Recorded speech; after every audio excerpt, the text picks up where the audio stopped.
un análisis del mercado de carbono en América Latina en lo que va de 2025. Mi nombre es Daniel Blum, soy analista de mercados de carbono en Allied Offsets. Les doy la bienvenida. Allied Offsets es una firma con base en Londres que se centra en ayudar a sus clientes a tomar decisiones basadas en datos, específicamente datos sobre el mercado de carbono. Para ello, recopilamos millones de datos sobre proyectos, empresas, desarrolladores, precios, tendencias, y con esto ayudamos a las partes interesadas en los mercados de carbono a comprender mejor la evolución. Una descripción de la agenda de lo que vamos a ver hoy. Primero, una introducción de dónde estamos parados en relación a la lucha contra el cambio climático. En segundo lugar, vamos a ver unas tendencias del mercado de carbono en la región, incluyendo tendencias de precios y análisis de las últimas cuestiones políticas en algunos países como Brasil, Colombia, México, Argentina, entre otros. En tercer lugar, vamos a hacer un repaso por los últimos acontecimientos en relación a los artículos 6.2 y 6.4 del Acuerdo de París. Y por último, vamos a dar algunas conclusiones. Les recuerdo que el webinar tiene una duración más o menos de 20-25 minutos de exposición y luego vamos a pasar una sesión de 10 minutos de preguntas y respuestas.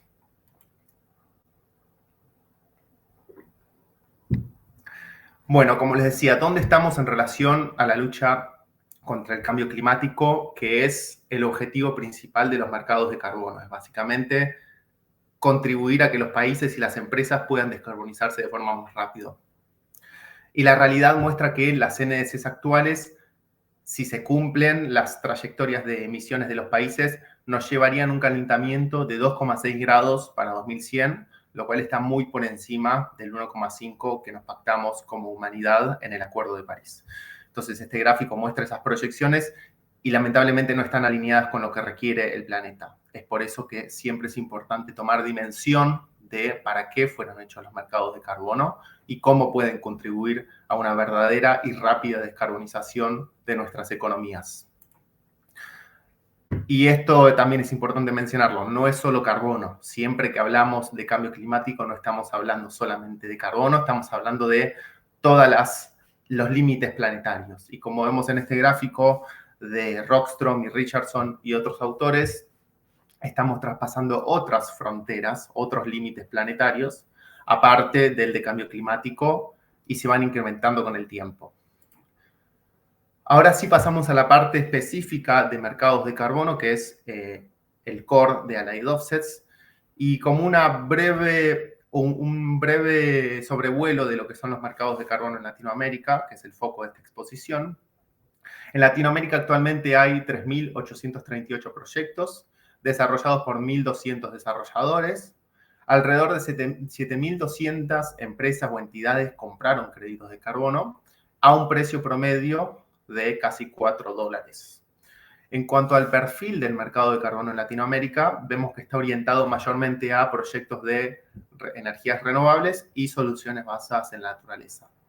Cuando vemos la distribución de los proyectos por estándares, vemos que el CDM, o sea, el Mecanismo de Desarrollo Limpio, que es herencia del Protocolo de Kioto, es el estándar más usado, con el 52% de los proyectos, seguido por Verra y Climate Action Reserve. Esos son los top 3.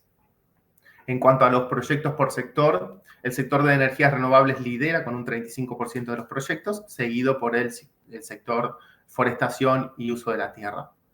En el gráfico de acá abajo vemos esa distribución de tipos de proyectos por estándar. Vemos, por ejemplo, que el CDM, el MDL, concentra la mayor cantidad de proyectos de energías renovables, mientras que Verra, por ejemplo, acá, contiene mayor densidad de proyectos NBS, de soluciones basadas en la naturaleza. En cuanto a los precios del mercado actual y proyectados, esto es un gráfico a nivel global porque no tiene mucho sentido desglosarlo por regiones, sino que el precio se comporta de forma más uniforme a nivel global. Vemos que ahora en 2025 el mercado tiene un valor de $1.310 millones o 1,3 billón. Y si hacemos la proyección al 2050, vemos que hay altas probabilidades de que el mercado, el valor agregado del mercado sea de 139 mil millones de dólares o 139 billón en números anglosajones. Y este gráfico que ven acá se compone por estos dos gráficos, el de la izquierda y el de la derecha. El de la izquierda es la previsión de generación de créditos por año, ¿sí? Que va en aumento, compuesto mayormente por los proyectos que van a venir a futuro, que son las barras azules, sumado a los créditos de proyectos que ya existen, que son las barras negras. Y el gráfico de la derecha muestra la previsión de los precios por crédito a lo largo del tiempo. Y acá arriba en estos dos recuadros pueden ver, por ejemplo, que en un escenario de crecimiento medio, a 2030, los créditos en promedio van a valer $6, alrededor de $6. Mientras que en 2050 ese precio medio, en este escenario de crecimiento medio, que es la línea verde, van a tender a salir $56 por crédito. Estos dos gráficos son los que componen esta proyección de valor total del mercado a 2050.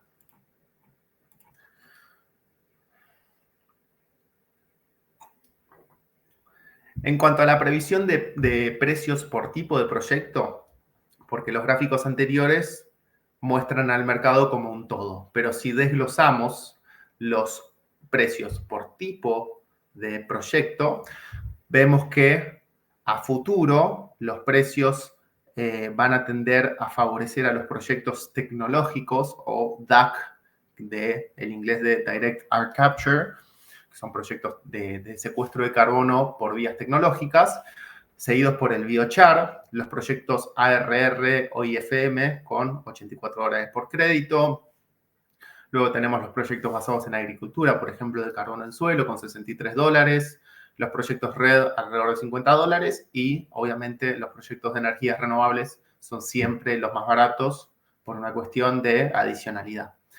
Esto es a 2050 y a 2030 también lidera el ARR con una proyección de precios de $13 por crédito. En cuanto a la distribución de revenue por países, es decir, cuánto van a costar, valor agregado van a tener los mercados de carbono en los distintos países, la densidad de verdes marca mayor revenue. Y, por ejemplo, vemos que América, como un todo, tiene mayor densidad de revenue en el periodo 2025-2050 que el resto del mundo, por ejemplo. Salvando China y algunos países de Asia, África, por ejemplo, y Europa, vemos que no van a tener tanto revenue como sí la región de América Latina. Vemos que los países más favorecidos en términos de flujo de capital van a ser Brasil, seguido por México, Colombia, bueno, Perú y Argentina también van a ser países en la franja de los 9 a 26 billones o 9.000 a 26.000 millones de dólares. Brasil va a liderar va a estar ubicado en la franja de 87.000 a 89.000 millones de dólares. Y, por supuesto, Estados Unidos a la cabeza en cantidad de revenue. En cuanto a los empleos generados, que es el mapa inferior, se repite un patrón similar. América Latina y Norteamérica también van a estar favorecidos por una creación de puestos de trabajo. Por ejemplo, Brasil y Colombia van a tener alrededor, según estas previsiones, más de 700.000 puestos de trabajo creados. Perdón, 88.000 a 115.000, que es este verde. Argentina también va a ser un país favorecido, México y Perú también. En cuanto a las dinámicas de los compradores en América Latina en los últimos 6 meses. Los top 20 compradores de créditos en nuestra región en lo que va del año son Guacol de Energía, Banco Votorantim de Brasil, Primax Colombia y todos los otros que ven acá abajo.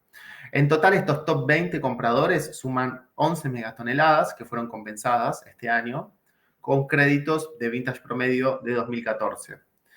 ¿A qué sectores pertenecen estos compradores? Principalmente al sector energético, más que todo de combustibles fósiles, y al sector financiero, liderado por Banco Votorantim de Brasil. En cuanto al artículo 6.2 del Acuerdo de París, a nivel global, que es el panel de la izquierda, vemos que hay 99 acuerdos cooperativos en el mundo, entre todos los países del mundo. Los principales países compradores de lo que van a ser los créditos del artículo 6.2 del Acuerdo de París, o ITMOS, por sus siglas en inglés, son Japón, Suiza, Singapur, entre otros. Y los principales países oferentes o vendedores de esos créditos están enfocados en el sudeste asiático y en África. Ejemplos de estos son los recientes 11.000 ITMOS o créditos del artículo 6.2 que se transaron entre Ghana y Suiza, o también los casi 2.000 ITMOS que Suiza le compró a Tailandia por un proyecto de cambio de flota de buses eléctricos en la capital de Tailandia, Bangkok, el año pasado. Y en la TAM, estos acuerdos bajo el artículo 6 se concentran en Costa Rica, Chile, Perú y Paraguay. Acá en este gráfico de la derecha vemos la distribución de esos acuerdos bajo el artículo 6.2 y en qué estado están. Por ejemplo, la mitad están bajo memorando de entendimiento o MOU y la otra mitad están en bilateral agreements o acuerdos bilaterales en distintos estados, o bien ya firmados o en negociación. Un poco de contexto para el artículo 6.2 que es importante.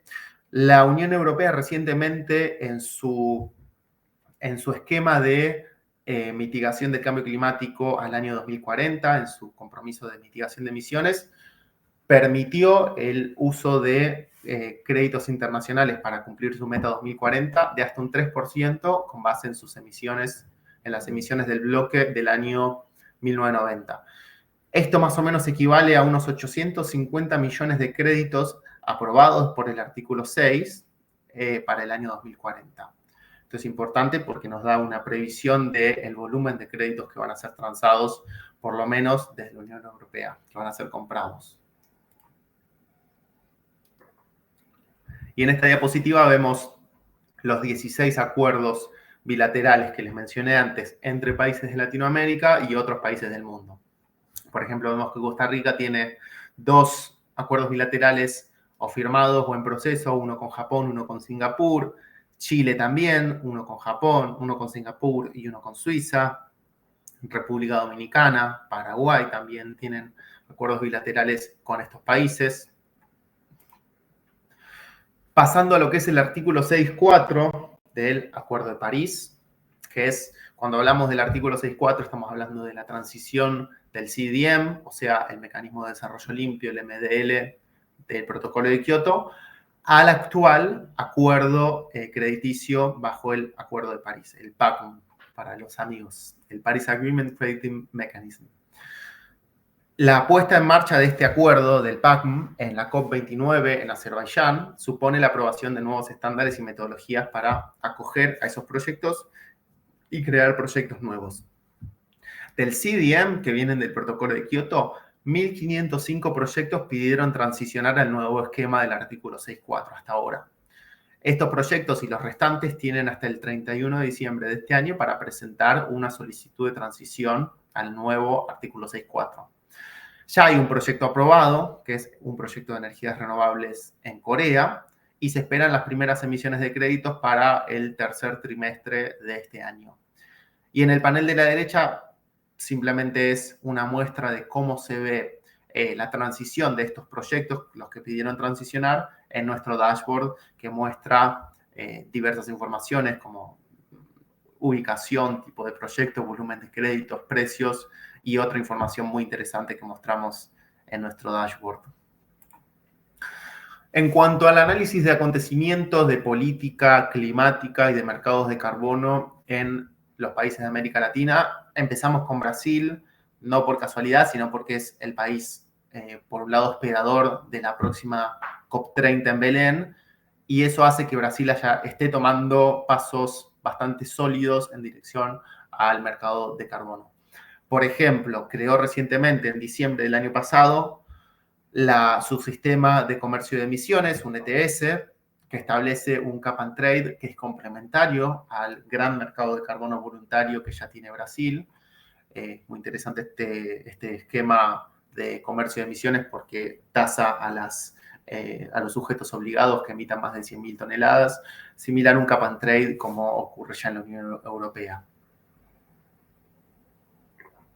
Por otro lado, Brasil También tiene en su territorio grandes proyectos red jurisdiccionales o JRED en los distintos estados subnacionales. Por ejemplo, el JRED que está desarrollando Tocantins con el estado de Tocantins, con el Project Developer Mercuria, por alrededor de 250 millones de créditos a 2032, o Pará con la Leaf Coalition, por 12 millones de créditos a 2026, Piauí con Mercuria por 20 millones de créditos, Marañón con Mercuria y Acre por 100 millones de créditos. Estos grandes proyectos no vienen libres de complicaciones. Como dice el tercer bullet, hubo y probablemente seguirá habiendo complicaciones en la gobernanza de estos proyectos y en el vínculo con las comunidades locales. Sobre todo en este de Pará con la Leaf Coalition está bajo intenso escrutinio por parte de la Fiscalía de Brasil en términos de si se cumplen o no se cumplen las salvaguardas sociales para con las comunidades indígenas de los territorios. Por otro lado, Brasil apuesta fuerte en la transición del CDM o MDL al artículo 6.4 y en ese se verían favorecidos 95 proyectos que tiene Brasil bajo el MDL. Brasil anunció que no habrá acuerdos bilaterales bajo el artículo 6.2 para transferencia de créditos internacionales o ITMOS, al menos hasta 2026, cuando sepan efectivamente si van a poder cumplir o no con su NDC cuando ya tengan su inventario de gases de efecto invernadero. Esto es importante porque también marca un precedente de cómo Brasil, uno de los grandes jugadores, se va a comportar en relación al comercio internacional de emisiones bajo el artículo 6.2. Brasil también, por último, pero no menor, hizo una propuesta de un nuevo estándar gubernamental respaldado por el gobierno como alternativa a BERRA y a otros estándares internacionales para tomar las riendas en su territorio en lo que es la acreditación y validación de proyectos de carbono. Pasando a México, en el panel de la derecha, México está avanzando fuerte también con su sistema de comercio de emisiones federal, que es el primero de Latinoamérica. Cubre el 40% de las emisiones nacionales y ya pasó una fase piloto y una fase de transición. Y se espera que a fines de este año entrará en la fase de implementación. También similar al de Brasil, el de la Unión Europea, es un esquema, un ETS, un esquema de comercio de emisiones de tipo cap and trade, que permitiría en principio el uso de créditos para compensar las emisiones excedentes de los sujetos alcanzados. México también tiene un sistema de comercio de emisiones, tiene varios sistemas de comercio de emisiones a nivel subnacional en varios estados, como Durango, Tamaulipas, Colima, Guanajuato, Jalisco, Querétaro, Yucatán y Zacatecas, entre otros que están siendo analizados. Es muy interesante el caso de Querétaro, que además se complementa con un impuesto al carbono elevado, que fomenta la transición a formas de producir más limpias y además ya tiene un sistema de comercio de emisiones en funcionamiento. Por el lado de Argentina, bueno, Argentina, a diferencia de los avances que se están dando en México y en Brasil, Argentina, por un lado, el gobierno actual tiene un discurso negacionista del cambio climático a ese punto, y como gesto también simbólico retiró a la delegación argentina de la COP29. Esto naturalmente genera un perjuicio para el país, le impide o por lo menos lo demora en participar en comercio internacional de emisiones, porque Argentina no va a tener mecanismos de ajustes correspondientes necesarios para participar en el artículo 6.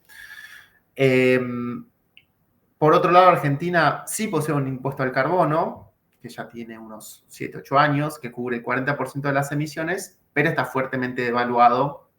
Hoy día está menos de $5 por tonelada. Lo que sí tiene Argentina son stakeholders locales activamente movilizados y muy interesados en llevar adelante la agenda de los mercados de carbono y del cambio climático, como por ejemplo la Mesa Argentina de Carbono, algunas provincias como Córdoba, Jujuy o Misiones con su red jurisdiccional están activamente participando en estas discusiones. En Argentina hubo un intento de regular el mercado de carbono el año pasado con un esquema cap and trade, pero por el momento no progresó. Pasando a Colombia, Colombia se vio sacudida por una sentencia y un decreto de la sentencia T248 del año pasado y un decreto que la refuerza este año, que fue un fallo histórico de la Corte contra desarrolladores de proyectos y otros actores por faltar a las salvaguardas sociales en proyectos red. En concreto, lo que se hizo fue, se acusó a los project developers y a los estándares involucrados, al estándar involucrado, de no asegurar el cumplimiento de las salvaguardas y de la consulta previa libre informada a las comunidades locales en la Amazonía colombiana en esos proyectos red. Esta sentencia introduce un nuevo concepto que es la objeción cultural o un veto ex post, en el cual las comunidades locales pueden oponerse y pueden hacer que se suspenda el proyecto inclusive después de haber sido aprobado por los estándares. Esto naturalmente generó bastante incertidumbre entre los project developers porque no saben bien cómo se va a lidiar con la gobernanza en sus proyectos, siendo que el 55% de los casi 270 millones de créditos retirados en los últimos años en Colombia viene de 103 proyectos red. Pero 103 proyectos red que estarían en principio alcanzados por este veto ex post. Por el lado del impuesto al carbono en Colombia, vemos que hubo este año picos en el retiro de offsets bajo el impuesto al carbono que también tiene. En concreto, se retiraron 4,8 megatoneladas de CO2 equivalente en el primer trimestre de este año. Por último, vemos voluntad política en el gobierno de Colombia, presidido por Gustavo Petro, para profundizar la regulación del mercado de carbono. Petro, por un lado, puede tener un discurso en contra de los mercados voluntarios de carbono, pero al mismo tiempo impulsa la regulación del mercado justamente regulado a partir de mecanismos como el impuesto al carbono o promueve que Colombia participe en transacciones bajo el artículo 6. Otros 3 países, de un poquito de agua. Perú también está dando pasos importantes en cuanto al mercado de carbono. Bueno, por un lado ya tiene su Registro Nacional de Emisiones, el RENAMI, funcionando y está desarrollando, en consonancia con esto, mecanismos para autorizar la transferencia internacional de créditos. Este mecanismo de ajustes correspondientes que dijimos que Argentina, por ejemplo, no tiene ni en agenda. Perú también aprobó metodologías de Berra y de Gold Standard recientemente para acelerar la ejecución de proyectos, o sea que están aprobados bajo el RENAMI, son compatibles con la legislación local. Por otro lado, Chile tiene un impuesto al carbono desde 2017 y tiene un sistema de compensación desde 2023. Hasta ahora, 4,4 millones de créditos del mercado voluntario de Chile fueron retirados hasta 2025. Chile también explora la posibilidad de establecer un ETS y reconoció a Berra como estándar, reconoció oficialmente a Berra como estándar para desarrollar proyectos el año pasado. Panamá, por último, tiene intención de crear un mercado regulado local en 2025 y ya existe la Bolsa Panameña de Carbono desde 2022. ¿Qué vemos como desafíos? Por un lado, la poca cantidad de créditos de alta calidad y, en contraste, muchos créditos de baja calidad. Esto naturalmente tiende a deprimir los precios y esto es un desafío para lo que dice en el segundo bullet, porque los precios bajos de los créditos no sirven para financiar proyectos de alta calidad, que son más caros, ni tampoco sirven para reorientar el flujo del capital hacia tecnologías limpias, porque si sigue siendo barato contaminar y compensar, entonces no se fomenta la migración a tecnologías más limpias. Por ejemplo, actualmente el precio global del carbono, de los créditos de carbono, es de $5, pero hay muchos estudios muy sólidos que dicen que debería costar como mínimo $50 en este paper de Stiglitz y Stern, o $190, que es el precio social del carbono que dice la EPA de Estados Unidos, o inclusive $281 en una reciente publicación del gobierno de Francia. $281 por tonelada de carbono que debería salir las emisiones de carbono. Bueno, vinculado con todo esto es el viento en contra en países claves que desincentiva el compromiso de grandes emisores. Por ejemplo, un tema muy importante en relación a esto es qué va a suceder con Corsia, sobre todo con el retiro de Estados Unidos del Acuerdo de París y cómo van a reaccionar las aerolíneas estadounidenses a estos compromisos que tienen con Corsia. Otro desafío que vemos es la demora en la aplicación de mecanismos de ajustes correspondientes, como vimos, por ejemplo, en Argentina, y esto limita o demora la participación en esquemas bajo el artículo 6, como los que están ocurriendo, por ejemplo, entre Suiza, Japón y algunos países de África y el sudeste asiático. Y por último, vemos como desafíos que hay incertidumbre en cuanto a cómo van a ser las nuevas NDC 3.0 que tienen los países hasta septiembre para presentar, o sea, de acá a 2 meses, países clave como China, la Unión Europea, Estados Unidos, bueno, Estados Unidos está en veremos, pero los grandes emisores tienen hasta septiembre para presentar sus nuevas NDCs y bueno, mucho está por verse cuando se presenten. Como conclusiones, como aspectos positivos o por lo menos que dan cierta esperanza, es que el mercado de carbón esperamos que alcance un valor de 139 mil millones de dólares en 2050. A pesar de los vientos políticos en contra, la tendencia hacia proyectos de alta integridad se consolida, tanto en las narrativas como en los datos. No mostré ahora un gráfico de cómo es la evolución de la integridad de los proyectos a lo largo del tiempo, pero está en aumento. Y por último, decimos que siempre el mercado de carbono tiene que complementarse con Emission Trading System, mecanismos de comercio de emisiones nacionales e impuestos al carbono sólidos para ser más eficiente. En cuanto a los grises, vemos que, como decía antes, todavía no están presentadas muchas de las NDCs más importantes y mucho estará por verse cuando se presenten en relación sobre todo a Corsia o artículo 6. Y es importante destacar que los países que no tengan instrumentos normativos a la medida, como los mecanismos de ajustes correspondientes o marcos legales, pueden perder lugar en este mercado potencial. Y por último, siempre es importante, siempre que hablamos de mercados de carbono, es importante mencionar que si queremos llegar al 1,5, hay que acelerar fuertemente la reducción de emisiones y aumentar el volumen de créditos de alta integridad para compensar emisiones residuales. El uso de créditos no debe demorar de ninguna forma la rápida descarbonización interna de las empresas y de los países. Bueno, y con esto terminamos. Muchas gracias y pasamos, si quieren, a la sesión de preguntas y respuestas. Y lo digo en inglés por las dudas. We pass to the Q&A session. Muchas gracias.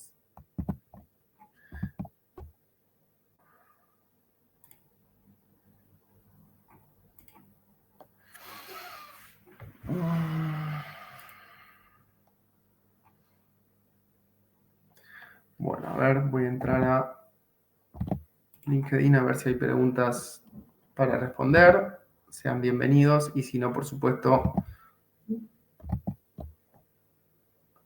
lo podemos seguir luego en una charla.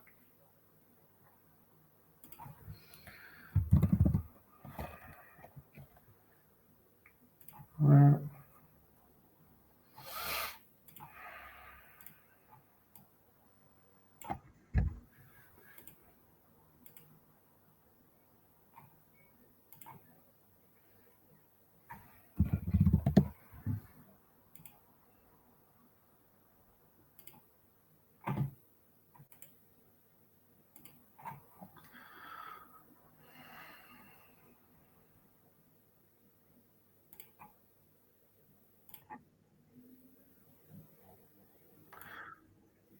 Bueno, por el momento no hay preguntas. Damos un minuto más. Si alguien quiere intervenir, participar mediante el chat. Ahí Alejandra veo que pregunta, ¿cómo podría Argentina crear un mecanismo para acomodar los ajustes correspondientes? Excelente pregunta. Espera que me paso a la pantalla. Bueno, para empezar, siguiendo los casos exitosos de países que sí están trabajando fuerte en el artículo 6, Ghana, como mencionamos, Tailandia, explorar esos casos y acomodar la normativa en función de las necesidades que son muy concretas, hacer un marco normativo al respecto. No soy experto en legislación, en eso quiero ser claro, no tengo la receta de cómo generar un mecanismo de ajustes correspondientes, pero básicamente seguir los lineamientos de lo que plantea el Acuerdo de París, el artículo 6, y tomar como ejemplo otros países que ya lo están haciendo, Tailandia, Ghana, entre otros que están avanzando.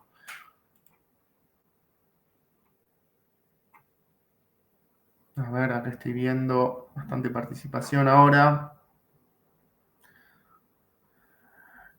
Hernán dice, los créditos de carbono libres están considerados en tu presentación. No sé a qué te referís, Hernán, con los créditos de carbono libre. Si querés ahí profundizar un poquitito. Después Rocío dice, ¿cómo está viendo el futuro de los mercados de carbono en la región? ¿Qué drivers serían importantes para crear una demanda que permita un precio acorde? Excelente pregunta también, lo que muchos nos preguntamos. Y los drivers son, para empezar, generar un discurso desde los gobiernos que acompañe esta necesidad de descarbonizarse. Cuando las narrativas acompañan, después es todo más fácil. Es más fácil convencer a un actor de que intente descarbonizarse o de que intente comprar créditos de alta calidad. Lo mismo con si hay escrutinio público por parte de organismos, de ONGs, de organizaciones de consumidores, etcétera, que empujan la vara hacia arriba. Después, se me ocurre también lo que mencionábamos antes de generar los mecanismos de ajustes correspondientes por parte del Estado. Bueno, esos drivers creo que contribuirían bastante a motorizar. A ver.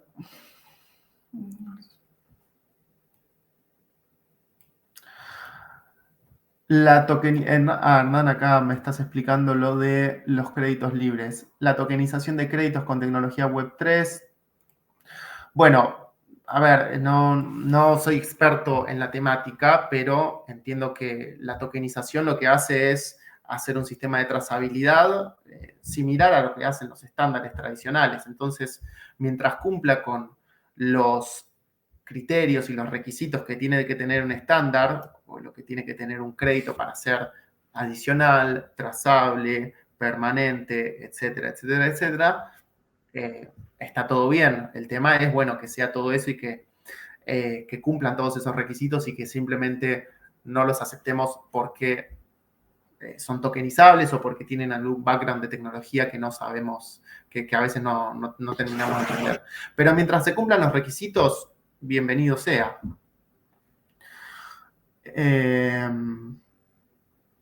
A ver, estoy viendo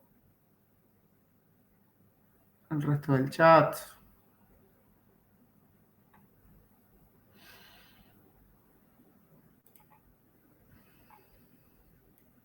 A ver, acá Tania dice, gracias por la sesión, trabajo en Earthly. Tengo dos preguntas. ¿Cómo podemos hacer que las empresas vuelvan a confiar después de los escándalos de greenwashing y la corriente de tendencia hacia el greenwashing? Excelente pregunta. Segunda pregunta, ¿qué rol crees que van a tener los créditos de biodiversidad o basados en la naturaleza? El tema del greenwashing es un tema que me preocupa muchísimo, realmente, así que coincido con vos con la pregunta. Como dije, una sociedad civil interesada, tener estos debates, entender primero qué es el greenwashing, que es básicamente decir que uno está haciendo cuando en realidad no está haciendo mucho. Es un problema grave de larga data, incluso está estudiado por papers a ese nivel. Lo único que se me ocurre es como con otros problemas de índole social que pasan cuando la sociedad civil no está interesada o participando en estos temas. Hay que estar interesados, hay que participar, hay que exigir.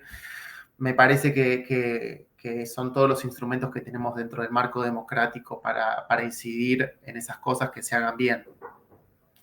¿Qué rol crees que van a tener los créditos de biodiversidad? Bueno, está todo por verse, no tengo una opinión formal al respecto, sí creo que prometen mucho, pero bueno, hay que analizar. Lamento dar una respuesta medio tibia en ese sentido, podría explayarme más, pero en honor al tiempo voy a ver seguir con otra pregunta. A ver qué dice. Y a todo esto, si quieren después seguir por LinkedIn, nos pasamos contactos si gustan y tenemos una charla más uno a uno, no hay problema. Gabriel pregunta, ¿los países que ya transfieren ITMOS entre sí cuentan con algún estándar a nivel nacional con capacidad técnica para validar y certificar un proyecto desde cero? ¿O homologan las metodologías y certificaciones hechas por estándares privados como Verra? No, bueno, el artículo 6 provee todos estos marcos. De hecho, cuando se aprobó el libro de reglas del Acuerdo de París el año pasado, cuando se terminó de aprobar, que vino casi 10 años en negociación desde el Acuerdo de París en 2015 hasta el año pasado que finalmente se aprobó en su totalidad.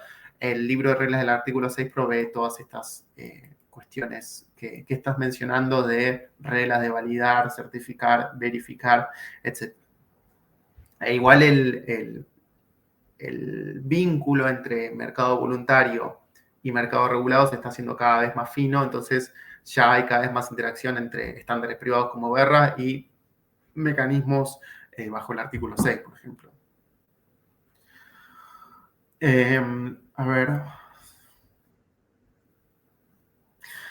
Leopoldo pregunta, ¿cómo incentivar más a clientes europeos en confiar y abrirse a otros estándares como CAR, en vez de solo enfocarse en su mayoría en Gold Standard y Verra?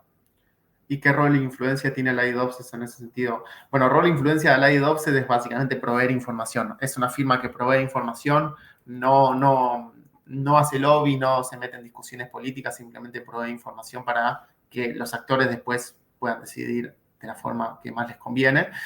¿Y cómo incentivar a clientes europeos? Bueno, ahí desconozco, no es algo tampoco que pueda responder porque va a depender de muchos factores. Si eligen Verra, Gold Standard o CAR u otros, va a depender del tipo de proyecto que quieren realizar o que quieren compensar. Por ejemplo, Gold Standard acá en Argentina no tiene mucha presencia y sí tiene presencia Verra. Entonces, es también por una cuestión de lo conocido. Muchas veces tanto los project developers como los que compensan créditos van por lo conocido. Creo que voy a ver cómo estoy de tiempo. Me parece que estamos medio corridos. Bueno, ya estamos medio cortos de tiempo, voy a responder solo una más y después si quieren lo seguimos por mail o por el canal de LinkedIn.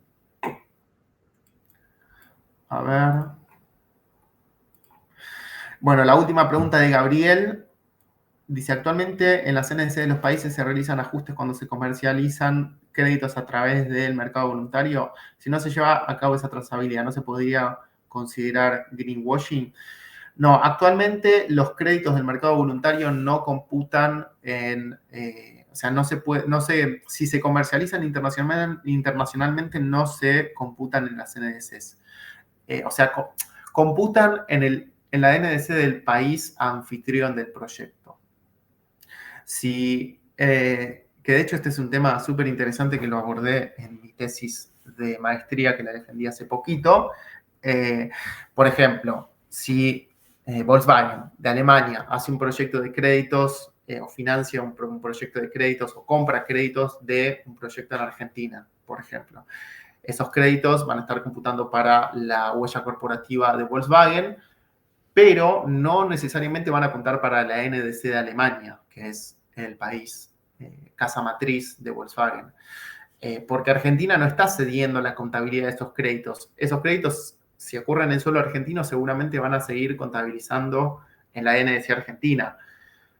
A menos que Argentina tenga un mecanismo de ajustes correspondientes, esos créditos sean elegibles bajo el artículo 6 y puedan ser transferidos a la NDC de Alemania, además de la huella corporativa de Volkswagen.